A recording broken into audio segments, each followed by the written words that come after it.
Hello everyone, welcome back to another lecture on the course Python Fundamentals Building Blocks for Aspiring Developers.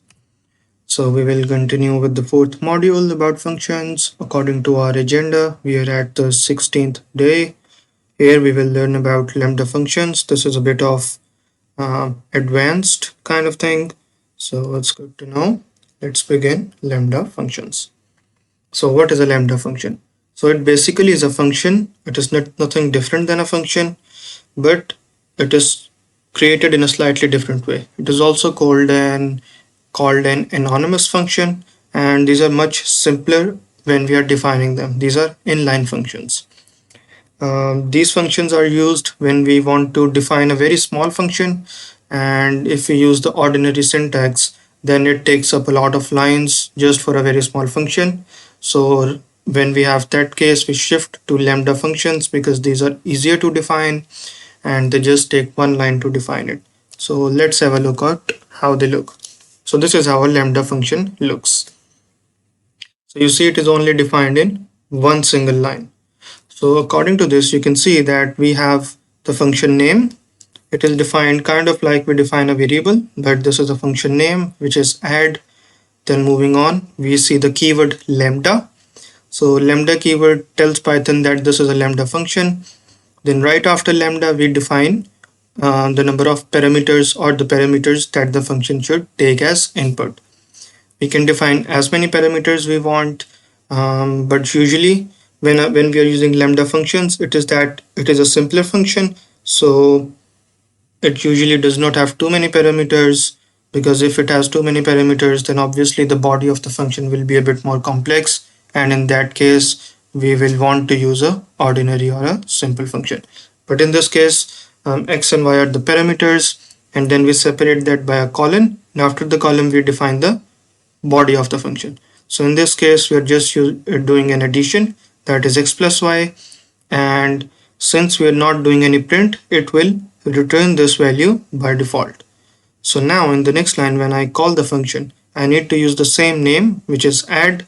Then in the parentheses, I need to input the arguments. It is the same exact way as we call a ordinary function.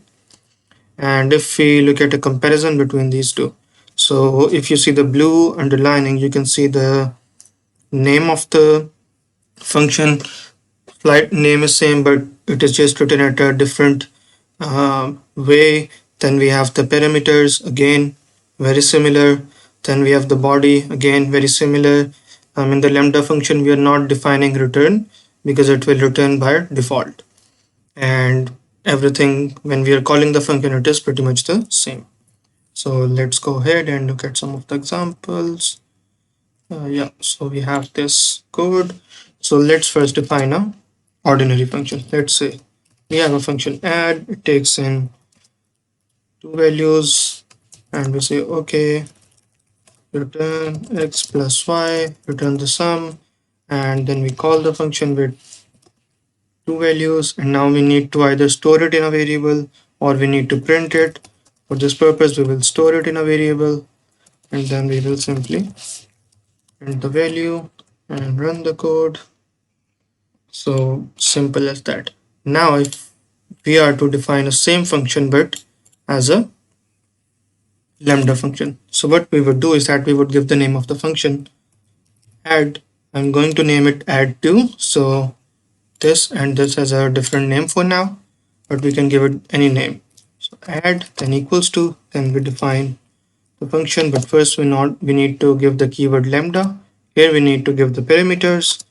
It has two parameters, and then separated by a colon we have the body of the function, and that is all. Function is defined. Now I want to save the result of the function, add 2, and I say add 4 and 6, and print the result. So if I do it like this 5 is for the previous function, and this output is for this function. So you see that addition is a fairly simple task. We do not need to write a very complex code in the body of the function. So in this case, it is very easy to define it in one way, in one line. So this is why it is a preferred choice. You can have more than two variables too, x, y, z, let's say a and b. We can make it a bit more complex, but we want to keep it single line body. So we can say x squared plus y cube plus z over a and then minus b. So this is just a complex equation, but since it fits in one line, I want to make it a lambda function. And now just call the function.